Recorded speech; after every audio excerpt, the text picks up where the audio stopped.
फारब्राइट शहर समृद्ध राष्ट्र का तीसरा सबसे बड़ा शहर था। यह शहर एक मैदानी इलाके में बसा था और 100 किलोमीटर से भी ज्यादा क्षेत्रफल में फैला था। शहर के दक्षिण में एक बड़ी नदी बहती थी और जमीन और पानी दोनों से परिवहन बहुत सुविधाजनक था, जिससे यह एक समृद्ध शहर बना। इस समय शहर के द्वार के बाहर लोगों की एक लंबी कतार लगी हुई थी और वहाँ काफी शोरगुल और हलचल भरा माहौल था। लियू लियर उस युवक को भीड़ के बीच से ले जा रही थी और बीच बीच में शहर के द्वार की ओर देखते हुए उसे थोड़ी घबराहट हो रही थी, जो कई दर्जन फीट ऊंचा था। वहाँ एक अष्टकोणीय तांबे का दर्पण लटका हुआ था, जो सीधे शहर के द्वार की ओर था। सूरज आसमान में ऊंचा था और तांबे के दर्पण की सतह पर उकेरा गया 8 त्रिग्रामों का चित्र सूर्य के प्रकाश में चमक रहा था, जिससे एक धार्मिक ऊर्जा का आभास हो रहा था। शहर में प्रवेश पाने के लिए बस एक शुल्क देना होता था। जांच प्रक्रिया बहुत सख्त नहीं थी और जल्द ही लियू लियर और उस युवक की बारी आ गई। वे दोनों शहर के द्वार के नीचे पहुँचे, सीधे ऊपर लगे अष्टकोणीय तांबे के दर्पण के सामने, और दोनों ही अवर्णनीय शक्ति के विस्फोट में डूबे हुए थे। लियू लियर काफी अकड़ गई और बेचैन लग रही थी। उसने अपना सिर नीचे कर लिया, जबकि युवक स्तब्ध भाव से तांबे के दर्पण को घूर रहा था। एक पल के लिए उसकी आंखों में चमकती नीली रोशनी की हल्की सी झलक किसी ने नहीं देखी, और वैसे भी दर्पण पर इसका कोई असर नहीं हुआ। एक अधेड़ उम्र के शहर के पहरेदार ने उन दोनों पर एक नजर डाली, फिर सुस्त आवाज में पूछा, तुम कहाँ से हो और हमारे शहर में क्यों आए हो? लियू लियर के चेहरे पर तुरंत एक चमकदार मुस्कान आ गई और उसने जवाब दिया, हम यहाँ से लगभग 150 किलोमीटर उत्तर पश्चिम में स्थित लियू कबीले के गांव से हैं। मेरा नाम लियू लियर है और यह मेरा भाई लियू शी है। हम कुछ रिश्तेदारों से मिलने और मेरे भाई की बीमारी का इलाज कराने के लिए फारब्राइट शहर आए हैं। हालांकि वह युवक पिछले 5 सालों से ज्यादातर समय अकेले ही रह रहे थे, फिर भी कभी कभार दूसरे लोगों से मिलना जुलना जरूरी था, इसलिए उसने सुविधानुसार उस युवक का नाम लियू शी रख दिया था। लियू लियर ने बात करते हुए कुछ तांबे के सिक्के निकाले और उन्हें गार्ड को दे दिए और शहर में प्रवेश के लिए जरूरी शुल्क से थोड़ी ज्यादा राशि निकाली। यह देखकर अधेड़ उम्र के गार्ड के चेहरे पर खुशी के भाव आ गए और उसने सावधानी से बचे हुए तांबे के सिक्के अपनी जेब में रख लिए।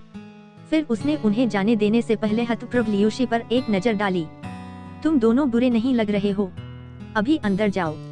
लियू लियर ने कृतज्ञतापूर्वक उत्तर दिया, फिर जल्दी से लियू शी को शहर में ले गई। वे काफी दूर तक चले और शहर के द्वार से दूर एक सुनसान कोने में पहुंचने के बाद ही लियू लियर ने अपनी गति धीमी की और राहत की सांस ली। यह सुनिश्चित करने के बाद कि आसपास कोई नहीं है, लियू लियर ने एक नीला जेड ताबीज निकाला और मन ही मन बुदबुदाया, यह अच्छी बात है कि दादा ने मुझे यह आभा छिपाने वाला ताबीज दिया है, जो मेरी राक्षसी आभा को छुपा सकता है, ताकि मैं दानवस्पर्शी दर्पण की नजरों से बच सकूं। जेड ताबीज 2 इंच लंबा और लगभग 2 सेंटीमीटर चौड़ा था, जिसकी सतह पर नीले रंग के डिजाइन उकेरे गए थे, जिससे एक जटिल आकृति बन गई थी। हल्की नीली रोशनी के झोंके बहते पानी की तरह उसकी सतह पर उमड़ रहे थे। जेड ताबीज को देखकर उसकी आंखों में एक उदासी सी छा गई और उसने उसे फिर से सावधानी से रख दिया। 2 गलियों से गुजरने के बाद वे दोनों फारब्राइट सिटी की मुख्य सड़क पर पहुंच गए। सड़क इतनी चौड़ी थी कि उसमें 3 घोड़ा गाड़ियां एक दूसरे के साथ साथ आ सकती थीं, और वहां अनगिनत बड़ी बड़ी दुकानें थीं जो जहां तक नजर जाती थी फैली हुई थीं। हालांकि शहर में ईंट और खपरेल की इमारतें बहुत कम थीं। ज्यादातर इमारतें लकड़ी से बनी थीं, और हालांकि इमारतें बहुत ऊंची या बड़ी नहीं थीं, और उनमें से बहुत कम की ऊंचाई 100 फीट से भी ज्यादा थी, फिर भी वे बेहद जटिल थीं, और यह स्पष्ट था कि शिल्पकला में बारीकियों पर बहुत ध्यान दिया गया था। यह पहली बार था जब लियू लियर इतने बड़े शहर में आई थी, और वह लियू शी से सटकर बैठी हुई थी, क्योंकि उसके चारों ओर लोगों की घनी भीड़ उसे थोड़ा असहज महसूस करा रही थी। हालांकि उनके आसपास बहुत से लोग होने के बावजूद वे सभी अपने अपने काम में लगे हुए थे, और उनमें से किसी ने भी उनसे और लियू शी से बात करने की जहमत नहीं उठाई।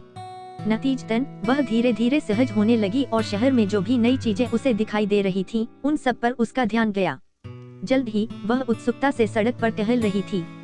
वहाँ देखो भाई रॉक, मैंने उस चीज के बारे में पहले भी सुना है, और यह वाकई उतनी ही स्वादिष्ट लग रही है जितनी कहानियां मैंने सुनी हैं। लियू लियर ने पास के एक स्टॉल पर चीनी में लिपटे हुए होज बेचते हुए कहा। शहर का चहल पहल वाला नजारा लियू में झलक रहा था। शी की स्याह काली आंखों में, लेकिन वह बिल्कुल भावशून्य रहा, मानो जो कुछ देख रहा था उससे अप्रभावित। लियू लियर लियू शी को स्टॉल तक खींचने ही वाली थी कि उसकी सूनी आंखें देखकर उसके दिल में अचानक निराशा छा गई। उसे तुरंत शहर आने का उनका मकसद याद आ गया, और उसने जल्दी से लियू शी के हाथ पर अपनी पकड़ मजबूत करते हुए गंभीर स्वर में कहा, चिंता मत करो भाई रॉक, यह एक विशाल शहर है, यहाँ जरूर कोई डॉक्टर होगा जो आपकी बीमारी का इलाज कर सकता है। यह सुनकर लियूशी की आंखें चमक उठीं। लियू ली लियूशी को जल्दी से खाना खिलाने के लिए सड़क किनारे एक खाने की दुकान पर ले गई, फिर आसपास पूछताछ की और जल्दी से 2 नजदीकी अस्पतालों के पते हासिल कर लिए। शहर के पश्चिम में ली परिवार का अस्पताल था। यह चिकित्सा क्लिनिक 100 से भी ज्यादा सालों से मौजूद था, जिससे यह शहर में सचमुच एक प्रतिष्ठित संस्थान बन गया। एक अधेड़ उम्र का आदमी जो लंबे नीले रंग के वस्त्र पहने हुए था, लकड़ी की कुर्सी पर बैठा था और अपनी 3 उंगलियां लियूशी की कलाई पर रखकर उसकी नाड़ी जांच रहा था, जबकि लियू लियर बगल से चिंतित भाव से देख रहा था।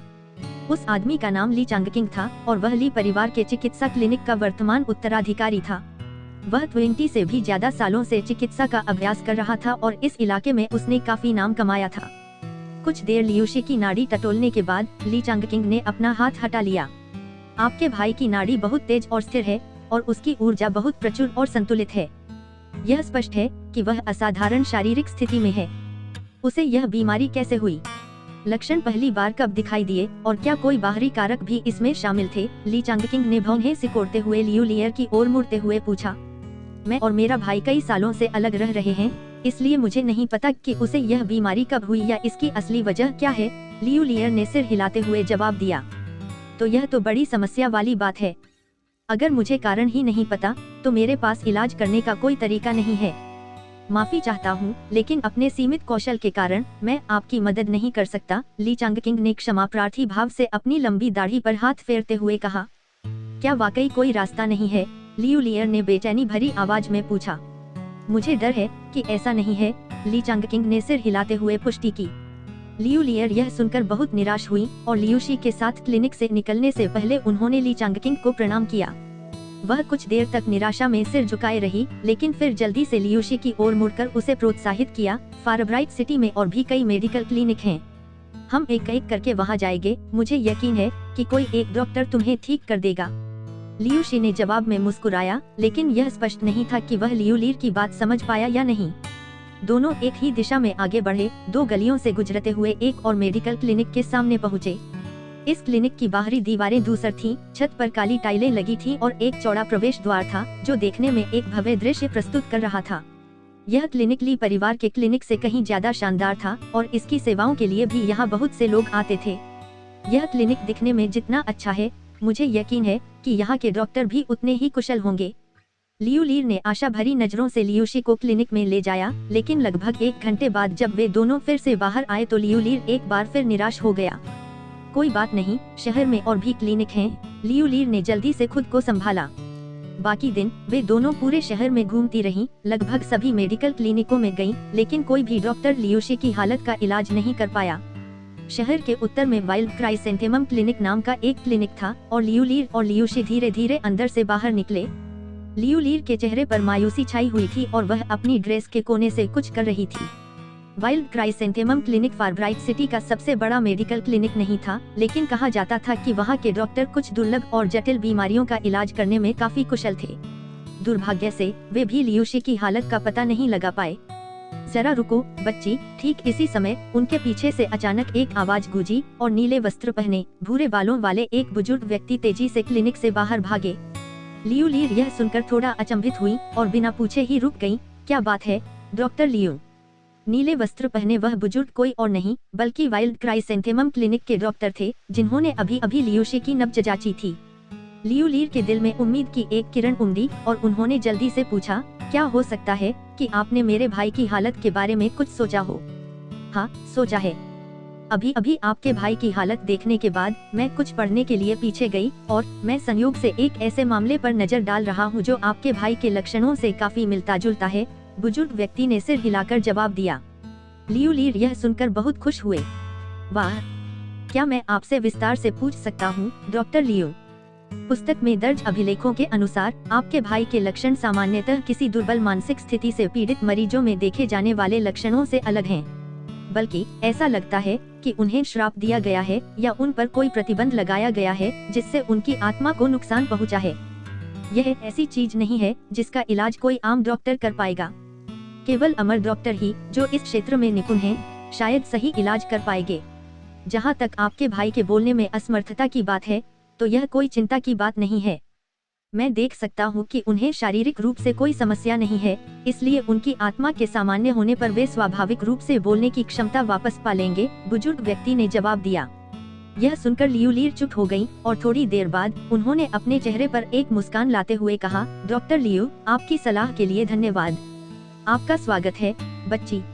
हम जैसे डॉक्टरों का यह कर्तव्य है कि हम अपने मरीजों के लिए हर संभव प्रयास करें, बुजुर्ग व्यक्ति ने क्लिनिक लौटने से पहले जवाब दिया। लियू लीर और लियूशी अपने रास्ते पर आगे बढ़ गए और लियूशी काफी उदास महसूस कर रही थी। तो भाई रॉक की आत्मा को सचमुच किसी ने नुकसान पहुंचाया है, उन्होंने मन ही मन बुदबुदाया। एक राक्षसी लोमड़ी होने के नाते, हालांकि वह अभी बहुत छोटी थी, उन्हें साधना से जुड़े मामलों की एक निश्चित समझ थी और लियूशी के लक्षणों को देखते हुए उन्होंने पहले ही अनुमान लगा लिया था कि उनकी आत्मा को नुकसान पहुंचाया गया होगा। उनका इलाज करने के लिए उन्हें आत्मा के मार्ग में निपुण एक साधक की सहायता लेनी पड़ी। हालांकि उस विवरण में फिट बैठने वाले सभी साधक अत्यंत शक्तिशाली थे और उसे विश्वास नहीं था कि उसका आवरण तावीज ऐसे साधक की उपस्थिति में उसकी पहचान गुप्त रख पाएगा। वह फारब्राइट सिटी में इलाज कराने आई थी, इस उम्मीद में कि उसका आकलन गलत था, लेकिन उसकी सबसे बुरी आशंकाएं सच साबित हो चुकी थीं। लियू लीर आगे बढ़ने को लेकर थोड़ी हिचकिचा रही थी। जैसे ही वह भौंहे सिकोड़े सड़क पर बेसुध होकर चल रही थी, अचानक आगे एक शोरगुल हुआ और सभी लोग तुरंत दहशत में आ गए। सावधान, एक घोड़ा जानवर उत्पात मचा रहा है। आगे से एक चीख सुनाई दी और सभी लोग आने वाले खतरे से बचने के लिए सड़क के किनारे भाग गए। थोड़ी ही दूरी पर एक चांदी की गाड़ी थी जिसे एक नीला घोड़े जैसा जानवर खींच रहा था, जिसके पूरे शरीर पर शल्क थे। वह सड़क पर ऐसे सरपट दौड़ रहा था मानो पागल हो गया हो और संयोग से वह सीधे लियू लीर और लियूशी की ओर बढ़ रहा था। घोड़े जैसा वह जानवर विक्षिप्त भाव से हिनहिना रहा था, जबकि उसके पीछे वाली गाड़ी जोर जोर से इधर उधर हिल रही थी।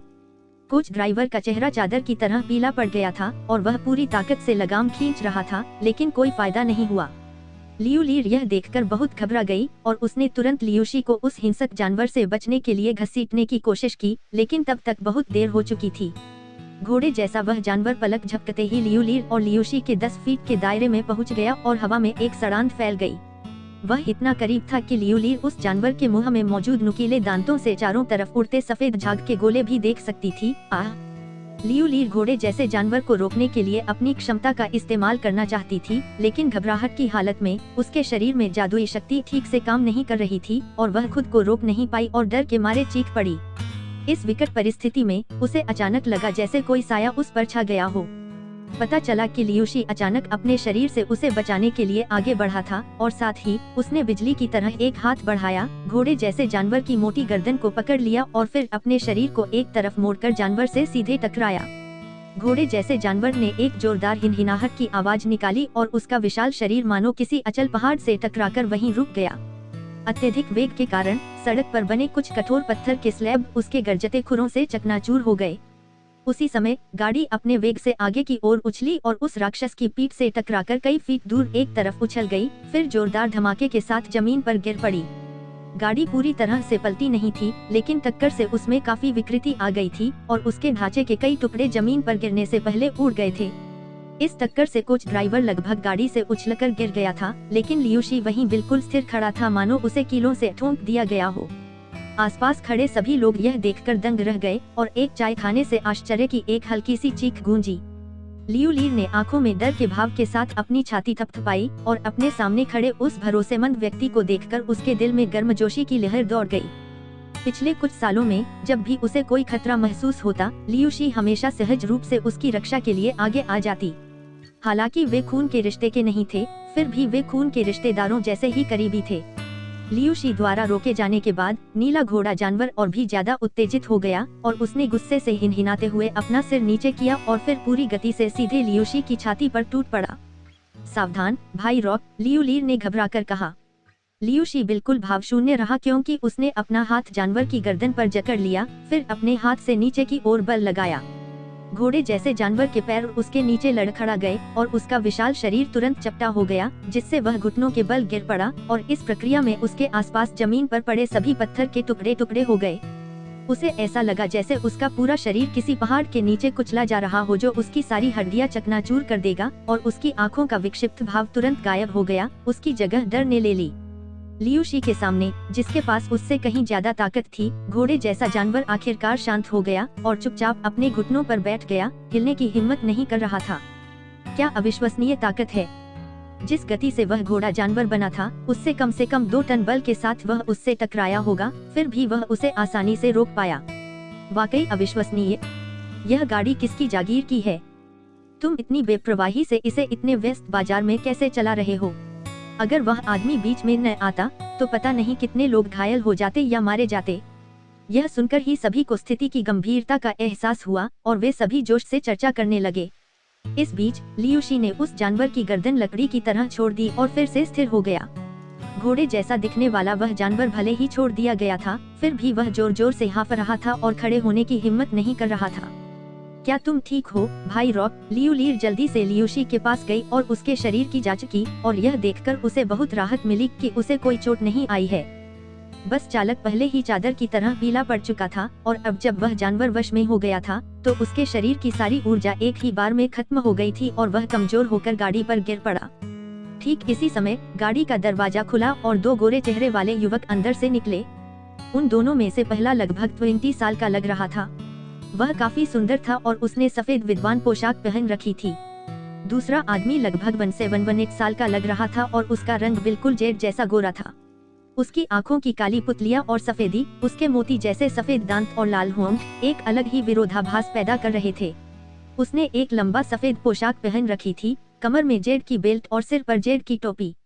टोपी में कबूतर के अंडे के आकार का एक रत्न जड़ा हुआ था और वह अपने साथी से कहीं ज्यादा स्टाइलिश और आकर्षक था। तुम्हें क्या हो गया है, बेकार के कूड़ेदान? मैं तो वहाँ मरते मरते बचा।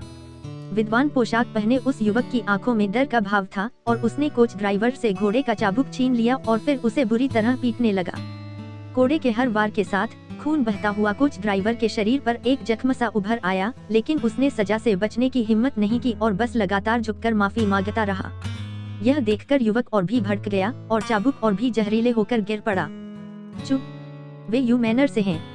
यह हमारा काम नहीं है, तो चलो सब इस बारे में बात करना बंद करें। जैसे ही गाड़ी से निकले 2 युवकों की पहचान हुई, आसपास हो रही चर्चाएं तुरंत शांत हो गईं। हर कोई डरे हुए भावों से उन दोनों को देख रहा था और यह स्पष्ट था कि वे सभी जानते थे कि वे दोनों कौन थे। छोड़ो भाई। नीला पवन घोड़े निम्न श्रेणी के राक्षस जानवर होते हैं जो स्वभाव से बहुत जंगली होते हैं और उन्हें वश में करना मुश्किल होता है, इसलिए इसके लिए उसे दोषी नहीं ठहराया जा सकता। एक हाथ अचानक आगे बढ़ा और युवक की कलाई पकड़ ली, जिससे चाबुक फिर से गिरने से बच गया। दोनों में से छोटा आदमी अंदर आया था और उसकी आवाज बहते झरने के पानी जैसी मधुर थी। कोड़ा लिए हुए युवक ने अपने साथी की ओर देखा और उसके होंठ हल्के से फुंकर उठे, जिसके बाद उसने कोड़ा फेंकने से पहले एक ठंडी सिसकारी भरी। शुक्रिया, युवा स्वामी। कोच ड्राइवर जल्दी से सफेद वस्त्र पहने युवक की ओर झुकने लगा। लो, यह चांदी ले लो और उन सभी लोगों और दुकानों को मुआवजा दो जिन्हें हमारी गाड़ी ने नुकसान पहुंचाया है। अगर तुम यह काम अच्छी तरह से कर सको तो तुम्हें कड़ी सजा से बचा लिया जाएगा। सफेद वस्त्र पहने युवक ने कोच ड्राइवर को एक थैला देते हुए कहा। जी हाँ, युवा स्वामी। कोच ड्राइवर ने जल्दी से सिर हिलाकर चांदी का थैला लिया और फिर उन लोगों की ओर बढ़ गया जो नीले पवन घोड़े के उत्पात में घायल हुए थे। भगवान का शुक्र है कि आप इस नीले पवन घोड़े को काबू में करने के लिए यहाँ थे। अगर मैं और मेरा भाई घायल हो जाते तो कोई बड़ी बात नहीं होती, लेकिन अगर हम दूसरों पर मुसीबत लाए तो यह बहुत बड़ी बात होगी। सफेद वस्त्रधारी युवक ने मुस्कुराते हुए लियूशी की ओर मुड़कर कहा, फिर सलामी के लिए अपनी मुट्ठी बांध ली। विद्वान वस्त्रधारी युवक भी लियूशी की ओर मुड़ा तो उसने पाया कि वह दिखने में बिल्कुल साधारण था। उसका रंगरूप थोड़ा सांवला था और उसने एक साधारण नीला वस्त्र पहना हुआ था जो देखने में काफी भद्दा लग रहा था। यह देखकर उसकी आंखों में तिरस्कार का भाव आ गया और उसने आधे मन से सलामी के लिए अपनी मुट्ठी बांध ली। लियूशी पूरी तरह चुप रहा और उन दोनों युवकों को घूरता रहा। विद्वान वस्त्रधारी युवक को पहले कभी इस तरह नजरअंदाज नहीं किया गया था और वह फिर से गुस्से से भड़कने ही वाला था कि तभी सफेद वस्त्रधारी युवक ने उसे रोक दिया। युवक ने लियूशी को गौर से देखा और लियूशी की आंखों में अजीब सी खालीपन देखकर उसका दिल थोड़ा सा हिल गया। आसपास के इलाके में और भी लोग इकट्ठा होने लगे और लियूलीर को बेचैनी होने लगी। उसने धीरे से लियूशी का हाथ खींचा और धीमी आवाज में कहा, चलो भाई रॉक। तभी सफेद वस्त्र पहने युवक की नजर लियूलीर पर पड़ी और उसकी खूबसूरत गुड़िया जैसी सूरत देखकर उसकी आंखें चमक उठीं। वह जल्दी से उन्हें रोकने के लिए आगे बढ़ा और बोला, जरा रुको। तुम्हें क्या चाहिए? लियू लीर ने पूछा और उसकी भौहें धमकी भरे अंदाज में सिकुड़ गईं। मेरा नाम यू क्योई है। अभी वाली गाड़ी हमारी जागीर की है और मैं तुम्हें इतनी तकलीफ देने के लिए दिल से माफी चाहता हूँ, सफेद वस्त्र पहने युवक ने गर्मजोशी से मुस्कुराते हुए कहा। वन, कोई बात नहीं, हमारे रास्ते से हट जाओ ताकि हम जा सकें, लियू लीर ने शत्रुतापूर्ण भाव से कहा। अगर तुम्हारा भाई बीच में न आता तो परिणाम भयावह हो सकते थे, इसलिए अगर मैं किसी तरह तुम्हारा एहसान न चुका पाता तो मुझे बहुत ग्लानि होती। यू जागीर यहाँ से ज्यादा दूर नहीं है, क्या तुम हमारी जागीर में आकर तुम्हारा कुछ आतिथ्य सत्कार कर सकोगे? यूची ने पूछा। इसकी कोई जरूरत नहीं है, उस स्थिति में हम कम से कम यही तो कर सकते थे। हमें अभी और भी जरूरी काम निपटाने हैं, इसलिए अब हम चलते हैं। लियू लीर ने बिना किसी हिचकिचाहट के अपना सिर हिलाया, फिर लियूशी को साथ लिए सफेद वस्त्र पहने उस युवक के चारों ओर घूमने लगी। हालांकि यू क्वी तुरंत उन दोनों के सामने फिर से खड़ी हो गई, फिर लियूशी की तरफ एक नजर डाली और फिर गंभीर भाव से पूछा, रुको, क्या जरूरी मामलों से तुम्हारा मतलब अपने भाई के इलाज से है? लियू लीर यह सुनकर चौंक गई और उसने हैरानी भरे भाव से पूछा, तुम्हें यह कैसे पता चला? मैं बहुत संवेदनशील नाक के साथ पैदा हुई थी। तुम्हारे शरीर से आती औषधीय गंध को देखते हुए मुझे लगता है कि तुम अभी पास के वाइल्ड क्राइसेंथेमम क्लिनिक से आए हो। तुम्हारे भाई में अद्भुत ताकत है, लेकिन ऐसा लगता है कि वह किसी मानसिक बीमारी से पीड़ित है और इसी वजह से मैंने यह अनुमान लगाया। लगता है मेरा अनुमान सही था, यू क्वी ने मुस्कुराते हुए पास के वाइल्ड क्राइसेंथेमम क्लिनिक की ओर देखते हुए समझाया। हालांकि वह एक पुरुष था, उसकी मुस्कान में एक अवर्णनीय आकर्षण था। अपनी किशोरावस्था की शुरुआत में लियू लीर एक पल के लिए उसकी मुस्कान से मंत्रमुग्ध हो गई, लेकिन फिर उसने तुरंत लियूशी की ओर मुड़कर उसकी प्रतिक्रिया जानने की कोशिश की। लियूशी अब भी पहले की तरह भावहीन थी और किसी कारण से इससे उसे एक आश्वस्ति का एहसास हुआ। सफेद वस्त्र पहने उस युवक की मुस्कान फीकी पड़ गई जब उसने आगे कहा, हमारा यू परिवार फारब्राइट सिटी का एक प्रभावशाली परिवार है जिसके कई प्रसिद्ध डॉक्टरों से संबंध हैं, इसलिए अगर आपको चिकित्सा सेवाएं चाहिए तो शायद हम आपकी मदद कर सकते हैं। हम फारब्राइट सिटी चिकित्सा सेवाएं लेने आए थे, लेकिन मेरे भाई की हालत ऐसी नहीं है जिसका इलाज कोई आम डॉक्टर कर सके, लियू लीर ने सिर हिलाते हुए कहा। यह सुनकर यूक्यू की भौहें थोड़ी सिकुड़ गईं, लेकिन कुछ देर सोचने के बाद वह मुस्कुराते हुए बोला, लगता है तुम्हारे भाई को कोई अनोखी बीमारी है, फिर भी हम मदद तो कर ही सकते हैं। हमारे यू परिवार में एक अमर अतिथि बुजुर्ग हैं जो चिकित्सा में बहुत कुशल हैं, किसी भी आम डॉक्टर से कहीं ज्यादा। क्या हम उन्हें तुम्हारे भाई की हालत देखने के लिए बुलाएं? एक अमर डॉक्टर से मिलने की संभावना से लियू लीर की आंखें तुरंत चमक उठी और वह आगे क्या करे इस बारे में थोड़ी झिझक रही थी। कृपया मेरे प्रस्ताव को ठुकराए नहीं, बस मुझे तुम्हारे प्रयासों का बदला चुकाने दो। मैं घमंडी या शेखीबाज नहीं दिखना चाहता, लेकिन भले ही फारब्राइट सिटी में और भी अमर डॉक्टर हों, फिर भी कोई भी हमारे अतिथि बुजुर्ग से चिकित्सा में श्रेष्ठता का दावा करने की हिम्मत नहीं करेगा, यूक्यू ने गर्व से कहा। आखिरकार लियू लीर उस सफेद वस्त्रधारी युवक के प्रस्ताव से आकर्षित हो गई और अनिच्छा से मान गई। ठीक है, हम तुम्हारे साथ चलेंगे, लेकिन अगर वह अमर डॉक्टर मेरे भाई की बीमारी ठीक नहीं कर पाया तो हम तुरंत चले जाएंगे। यूक्यूई यह सुनकर बहुत खुश हुआ और बोला, जरूर। वैसे मुझे अभी तक तुम्हारा नाम पूछने का मौका नहीं मिला है। लियू लीर ने अपना और लियूशी का परिचय देने से पहले एक पल के लिए हिचकिचाहट दिखाई। विद्वान वस्त्रधारी युवक को काफी समय से नजरअंदाज किया जा रहा था और वह स्पष्ट रूप से काफी नाराज था। अंत में वह खुद को बीच में ही रोक नहीं पाया और बोला, भाई, हम अभी अभी इन दोनों से मिले हैं और हमें उनके अतीत के बारे में कुछ भी पता नहीं है। तुम उन्हें हमारी जागीर में लाने की पेशकश कैसे कर सकते हो? क्या तुम सचमुच उसका इलाज करवाने के लिए किसी को बुलाने वाले हो?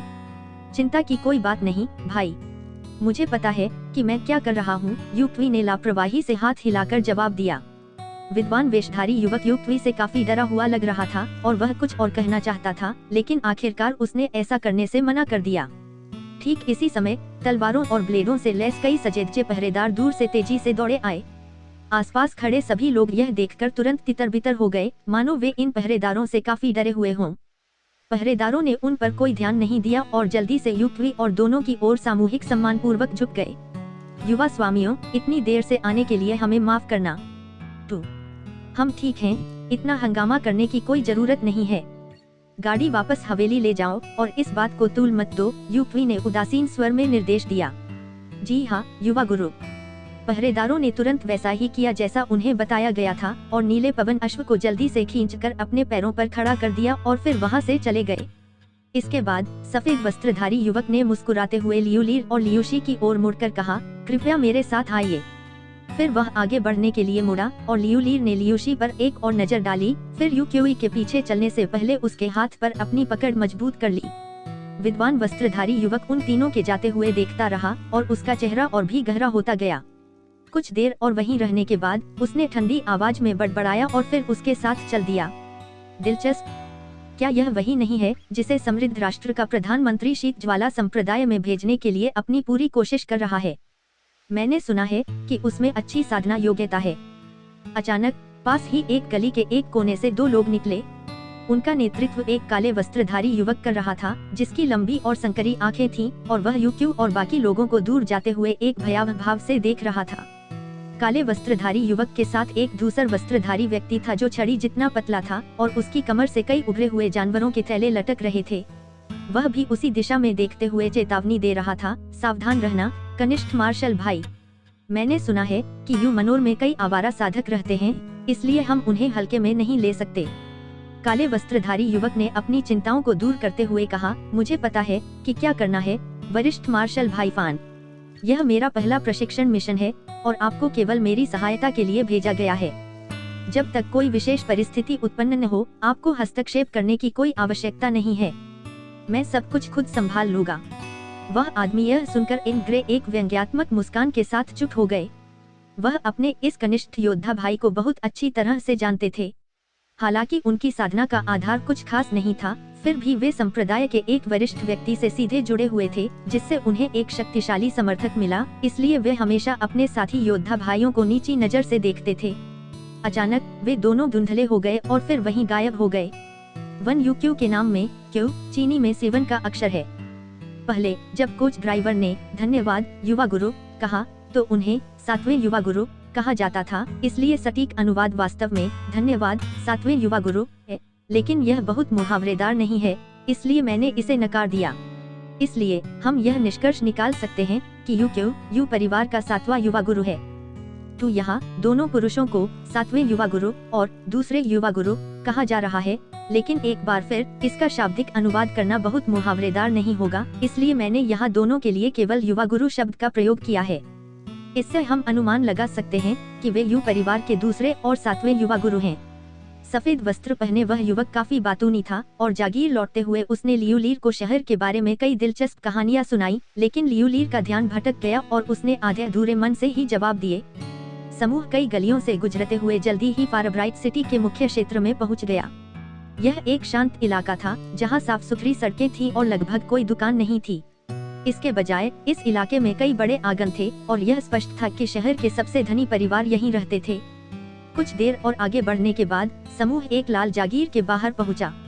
शहर की अन्य इमारतों के विपरीत यह जागीर एक विशाल क्षेत्र में फैली हुई थी और इसके चमकीले लाल द्वार, जो लगभग 20 फीट ऊंचे थे, एक बहुत ही भव्य और भव्य रूप प्रदान करते थे। द्वारों के दोनों ओर पत्थर के शेरों की एक जोड़ी थी, जिनमें से प्रत्येक लगभग 10 फीट ऊंचा था और बड़े द्वार चमकदार तांबे की कीलों से जड़े हुए थे जो सूरज की रोशनी में चमक रहे थे। द्वार के दोनों ओर एक रक्षक खड़ा था जिसने चमकदार कवच पहना हुआ था। ये रक्षक पहले वाले रक्षकों की तरह ही कपड़े पहने हुए थे, लेकिन उनके पास तलवारों की बजाय भाले थे। यह सब जागीर के मालिक की हैसियत को दर्शाता था। द्वारों के ऊपर एक बड़ी सुनहरी पट्टिका लटकी हुई थी, जिस पर बड़े सुनहरे अक्षरों में यू जागीर लिखा हुआ था। लियूशी ने सामने स्थित जागीर पर एक नजर डालने के लिए अपना सिर उठाया, लेकिन फिर जल्दी से अपनी नजरें हटा लीं। इस बीच लियूलियर थोड़े विस्मय और बेचैनी के भाव के साथ जागीर का निरीक्षण कर रही थी। उसने पहले कभी इतनी विशाल जागीर नहीं देखी थी और इस जागीर से साफ जाहिर था कि यू परिवार फारब्राइट शहर में बेहद प्रतिष्ठित परिवार रहा होगा। दरअसल इस बात की पूरी संभावना थी कि उनके संबंध समृद्ध राष्ट्र के शाही दरबार से रहे होंगे। सफेद वस्त्रधारी युवक देख सकता था कि लियूलीर थोड़ी बेचैन थी और उसने धीमी आवाज में पूछा, क्या बात है बहन लियू? लियूलीर ने मुस्कुराते हुए कहा, यह जगह बहुत बड़ी है और यहाँ इतने सारे पहरेदार हैं। मुझे यकीन है कि आपका परिवार कोई साधारण परिवार नहीं है। आप वाकई एक होशियार युवती हैं बहन लियू।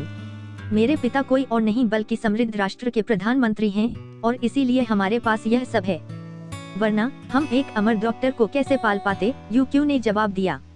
यह सुनकर लियूलीर की आंखें आश्चर्य से चौड़ी हो गईं, जबकि विद्वान वस्त्रधारी युवक के चेहरे पर गर्व का भाव दिखाई दिया। युवा स्वामियों, द्वार पर खड़े 2 पहरेदारों ने उन्हें देखते ही तुरंत उनके पास जाकर सम्मानपूर्वक प्रणाम किया। युक्वी ने दोनों पहरेदारों का अभिवादन करने के लिए हल्का सा सिर हिलाया, फिर लियूलीर और लियूशी को द्वार से अंदर ले गया। जागीर में प्रवेश करने के बाद विद्वान वेशधारी युवक ने ठंडे स्वर में कहा, पिताजी को जब पता चलेगा कि तुम इन 2 बाहरी लोगों को हमारी जागीर में लाए हो, तो वे बहुत क्रोधित होंगे। मुझे दोष मत देना कि मैंने तुम्हें चेतावनी नहीं दी। फिर वह तिरस्कार भरे भाव से गुस्से में चला गया, लेकिन युक्वी अविचलित रहा और लियूलीर और लियूशी को जागीर की दूसरी दिशा में ले गया। उसकी बात पर ध्यान मत दो, कृपया मेरे साथ चलो। जागीर का आंतरिक भाग बहुत विशाल था, जहाँ हर जगह मंडप, पगोड़ा और बगीचे थे। जमीन सफेद जेड और नीला जेड जैसी उच्च स्तरीय फर्श सामग्री से पक्की थी, जिससे सतह शीशे की तरह चिकनी और लोहे की तरह सख्त हो गई थी, जो उस धनी परिवार की विलासिता को और भी दर्शाता था। यू मनोर में एक बहुत ही प्रभावशाली व्यक्ति लग रहा था, जैसा कि इस तथ्य से स्पष्ट होता है कि उनके सामने आने वाले सभी नौकर सम्मानपूर्वक उसके सामने झुकते थे और कुछ तो घुटनों के बल भी बैठ जाते थे। लियूलीर ने यह देखकर युक्वी की ओर एक नजर डाली। उसकी आंखों में एक विचलित भाव था और यह स्पष्ट नहीं था कि वह क्या सोच रही थी।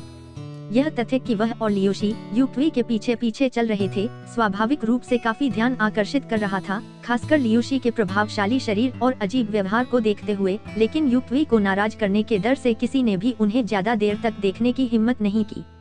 कुछ ही देर बाद वे तीनों एक लंबे गलियारे में पहुँचे, जहाँ हरे रंग की पोशाक पहने एक लंबी और दुबली पतली नौकरानी ने उनका स्वागत किया। युक्वी को देखते ही नौकरानी के चेहरे पर खुशी की मुस्कान आ गई और वह फुर्तीले अंदाज में उनके पास दौड़ी। आपका स्वागत है, युवा स्वामी। मेरे साथ मेहमान हैं, शियाओवू। इतनी गुस्ताखी मत करो, युक्वी ने नाराज स्वर में डांटा। नौकरानी ने शर्मिंदगी से अपनी जीभ बाहर निकाली, लेकिन वह वास्तव में डरी हुई नहीं थी, इसलिए यह स्पष्ट था कि वह उन अन्य नौकरानियों से अलग थी जिनसे उनका सामना हुआ था। युक्वी ने उसकी ओर एक हताश नजर डाली, फिर कहा, आप बिल्कुल सही समय पर आई हैं, शियाओवू। ये दोनों सम्मानित मेहमान हैं, जिन्हें मैंने अपनी जागीर में आमंत्रित किया है। ये बहन लियूलीर हैं और ये भाई लियूशी हैं। उनके लिए पश्चिमी आंगन में रहने की जगह तैयार करो। तभी जिओवू ने यू के पीछे 2 लोगों को देखा, क्योई और वह लियूशी के लकड़ी जैसे व्यवहार से कुछ हद तक अचंभित थी।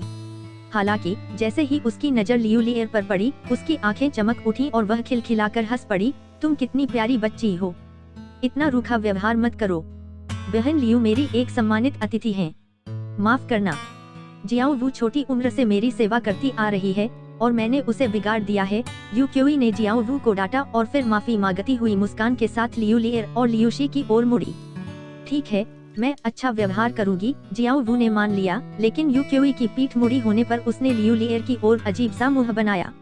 लियूलीर खुद को रोक नहीं पाई और हंस पड़ी और उसने जल्दी से खुद को चुप कराने के लिए अपने मुंह पर हाथ रख लिया, लेकिन उसका तनाव और चिंता काफी हद तक कम हो गई थी।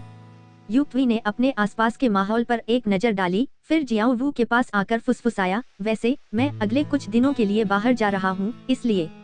वे दोनों बहुत ही आत्मीयता से साथ खड़े थे और जियाओवू को इससे कोई आपत्ति नहीं थी। यह देखकर लियूलीर ने अपने होंठ थोड़े से भींच लिए और सफेद वस्त्र पहने उस युवक के प्रति उसके मन में जो थोड़ी बहुत सकारात्मक भावनाएं पैदा हुई थीं, वे तुरंत गायब हो गईं। थोड़ी देर की धीमी बातचीत के बाद जियाओवू ने जाने से पहले सिर हिलाया। कृपया मेरे पीछे आइए, युक्वी ने आगे बढ़ते हुए कहा। कुछ ही क्षणों बाद वे तीनों एक छोटे से आंगन में पहुँचे, जहाँ जियाओवू ने फिर से उनका स्वागत किया। हालांकि इसे एक छोटा आंगन कहा गया था, लेकिन पूरी जागीर के संदर्भ में यह छोटा ही था। दरअसल वह जगह काफी विशाल थी और उसमें एक छोटा सा पत्थर का रास्ता था, जिसके बाईं ओर एक चीड़ का पेड़ था, जबकि दाईं ओर बांस के पेड़ों का झुंड था। हल्की हवा बह रही थी, जिससे चीड़ का पेड़ और बांस के पेड़ों के पत्ते लगातार सरसरा रहे थे। कमरे का साज सज्जा काफी सादा था, लेकिन सभी फर्नीचर असाधारण कारीगरी की झलक दिखा रहे थे। मेज और कुर्सियां बेदाग थीं और साफ दिख रहा था कि उन्हें अभी अभी साफ किया गया है। तुम दोनों काफी थके हुए लग रहे हो, तो यहाँ आराम क्यों नहीं करते? मैं बाद में तुम दोनों का हमारे मनोर में स्वागत करने के लिए एक दावत का इंतजाम करूँगा, सफेद वस्त्र पहने युवक ने मुस्कुराते हुए लियूलीर की ओर मुड़ते हुए कहा। इसकी कोई जरूरत नहीं है, मैं बस यह जानना चाहती हूँ कि वह अमर डॉक्टर मेरे भाई का इलाज कब कर पाएगा, लियूलीर ने अपने आसपास के कमरे का निरीक्षण करते हुए कहा। युक्वी एक पल चुप रही और फिर बोली, ठीक है, ऐसे में मैं जियाओवू से बाद में तुम्हारे लिए खाना मंगवा दूंगी। जहाँ तक अमर डॉक्टर की बात है, उसे कल तक इंतजार करना होगा। ठीक है, लियू लीर यह सुनकर थोड़ा निराश हुई। वैसे अगर तुम्हें किसी और चीज की जरूरत हो तो बेझिझक जियाओ वू से बात करो। आराम करो, मैं अब विदा लेता हूँ, यू क्वी ने लियूशी की तरफ देखते हुए कहा। लियू लीर ने बिना सोचे समझे सिर हिला दिया। आंगन के बाहर जियाओ वू ने उत्सुकता से पूछा, युवा गुरु, ये लोग कौन हैं? उनके पहनावे से लगता है कि वे आम लोग हैं। आप उनके साथ इतना सम्मान क्यों कर रहे हैं? किताब को उसके कवर से मत आंकिए। आज सुबह नीला पवन घोड़ा, जिस गाड़ी में मैं और मेरा भाई बैठे थे, उसे खींच रहा था और उसने उत्पात मचाया और लियूशी ने एक हाथ से उसे काबू में करके गाड़ी रोक दी। यू क्यू ने हल्की मुस्कान के साथ जवाब दिया और जियाओ वू की नाजुक ठुड्डी पर हल्की चुटकी ली। उसने एक हाथ से नीला पवन घोड़ा रोक लिया। यह तो कमाल है, जियाओ वू ने कहा। अब तुम्हें पता चल गया कि मैंने उन्हें अपनी जागीर में क्यों बुलाया था। अगर मुझे इतनी असाधारण शक्ति वाला कोई व्यक्ति अपनी सेवा के लिए मिल जाए तो यह भविष्य में मेरे लिए निश्चित रूप से बहुत फायदेमंद होगा। इसके अलावा वह छोटी बच्ची लिएर बड़ी होकर एक अद्भुत सुंदरी जरूर बनेगी। मैं उसके जैसी सुंदरी को दुनिया में बिना किसी सहारे के भटकते हुए नहीं देख सकता, इसलिए स्वाभाविक ही था कि मैं उसे भी अपनी जागीर में वापस ले आया। उनकी अच्छी देखभाल करना। आलस्य नहीं, समझे? सफेद वस्त्रधारी युवक ने मुस्कुराते हुए निर्देश दिया और फिर जाने के लिए मुड़ा। जियाओ वू के मन में एक शर्मनाक विचार आया और वह शर्मा गई और जल्दी से जवाब दिया, समझ गई। आंगन के अंदर पूरा दिन पैदल चलने और पहले नीले पवन घोड़े के साथ उस करीबी मुठभेड़ को झेलने के बाद लियू लीर काफी थकी हुई महसूस कर रही थी और वह लियूशी को आराम करने के लिए बेडरूम में ले गई। हालांकि आमतौर पर विपरीत लिंग के दो असंबंधित सदस्यों का इस तरह एक ही कमरे में रहना वर्जित माना जाता था, वे दोनों पिछले कुछ सालों से कभी अलग नहीं हुए थे, साथ खाते पीते और रहते नहीं थे, इसलिए लियू लीर को इसमें कुछ भी गलत नहीं लगा। रात होते ही जियाओ वू ने उनके लिए एक शानदार डिनर परोसा। स्वादिष्ट व्यंजनों से भरी पूरी मेज को देखकर लियू लीर की लार टपक रही थी। उसने इतनी शानदार दावत का आनंद पहले कभी नहीं लिया था और भले ही अपरिचित प्रधानमंत्री की हवेली के माहौल ने उसे थोड़ा असहज महसूस कराया, फिर भी वह खुद को एक भरपूर भोजन के लिए तैयार होने से नहीं रोक पाई। इसके विपरीत लियूशी ने उस दावत पर ज्यादा प्रतिक्रिया नहीं दिखाई जो उसने मेज पर रखी थी। सक्षम। जैसे जैसे बाहर आसमान में अंधेरा छाने लगा, चाँद धीरे धीरे ऊपर आने लगा। लियू लीर बिस्तर पर लेटी हुई करवटें बदल रही थी, उसे नींद नहीं आ रही थी। उसका मन अगले दिन लियूशी के होने वाले इलाज के विचारों में पूरी तरह डूबा हुआ था। वह बिस्तर के किनारे खिसक गई, फिर धीमी आवाज में पूछा, भाई रॉक, क्या आपको लगता है कि वह अमर डॉक्टर आपको ठीक कर पाएगा? लियूशी लेटा नहीं था, बल्कि वह बिस्तर के किनारे पैर क्रॉस करके और आंखें बंद करके बैठा था। वह पिछले कुछ सालों से हर रात ऐसा ही करता था, एक बार भी सोने के लिए नहीं लेटा। लियूशी बिल्कुल भावशून्य रहा और उसकी आंखें भी बंद रहीं, मानो उसने लियू लीर की बात सुनी ही न हो। लियू लीर पहले से ही इस तरह की प्रतिक्रिया न देने की आदी थी और उसने फुसफुसाते हुए कहा, चिंता मत करो भाई रॉक, अगर यहाँ का अमर डॉक्टर तुम्हें ठीक नहीं कर पाता तो हम कहीं और जाएंगे। मुझे यकीन है कि हम किसी ऐसे व्यक्ति को ढूंढ लेंगे जो तुम्हें ठीक कर सके। फिर उसके चेहरे पर एक आश्वस्त मुस्कान आ गई और उसने धीरे से अपनी आंखें बंद कर लीं और कुछ ही देर बाद सो गई। इस बीच लियूशी अंधेरे में एक मूर्ति की तरह पूरी तरह से स्थिर रही। अनिश्चित समय के बाद लियूशी ने अचानक अपनी आंखें खोलीं और यू मनोर में एक निश्चित दिशा की ओर देखने लगी। उसी समय उसने सहज ही अपना हाथ उठाकर अपने गले में पहने गहरे हरे रंग के आभूषण को सहलाया। जैसा कि पता चला, यू मनोर में जिस दिशा में लियूशी देख रही थी वहाँ एक भूमिगत गुप्त कक्ष था। गुप्त कक्ष की दीवारों पर गहरे लाल रंग के रूम उकेरे गए थे जो सभी दिशाओं से केंद्र की ओर मिल रहे थे। गुप्त कक्ष के बीचों बीच एक काली गोली की भट्टी थी जिसके नीचे एक अग्निकुंड था जिसमें से धधकती लौ निकल रही थी। इस समय गोली की भट्टी से काली चमक निकल रही थी और उसका ढक्कन धीरे धीरे कांप रहा था, मानो वह किसी भी क्षण उड़ जाएगा। एक बुजुर्ग व्यक्ति गोली की भट्टी के पास खड़ा उसे चिंतित भाव से देख रहा था। बुजुर्ग व्यक्ति ने धूसर दाववादी वस्त्र और सिर पर कमल का मुकुट पहना हुआ था। उसकी आंखें गहरी और दुबली थीं और चेहरा पतला और दुबला था। उसकी ठुड्डी से एक लंबी गोटी लटक रही थी और उसके बाल और चेहरे के बाल पूरी तरह से सफेद थे, जिससे पता चलता था कि वह काफी बूढ़ा हो गया था। ठीक इसी समय गोली की भट्टी के अंदर से एक धीमी सी दरार की आवाज आई, जिसके बाद अंदर से जलने की गंध आई। बुजुर्ग व्यक्ति के चेहरे पर अचानक से भाव बदल गए जब उसने हवा में हाथ घुमाकर एक मंत्र की मुहर छोड़ी जिससे आग बुझ गई और उसके इशारे पर गोलियों की भट्टी का ढक्कन उड़ गया। गोलियों की भट्टी अभी भी जल रही थी, लेकिन उसने सीधे हाथ बढ़ाया और मुट्ठी भर काला पाउडर बाहर आ गया और उसका चेहरा तुरंत गहरा हो गया। उस पाउडर से एक तेज औषधीय सुगंध और जलने की गंध आ रही थी। यह देखकर बुजुर्ग व्यक्ति आग बबूला हो गया और तुरंत ही गुस्से से भरकर तीखा हमला बोल दिया।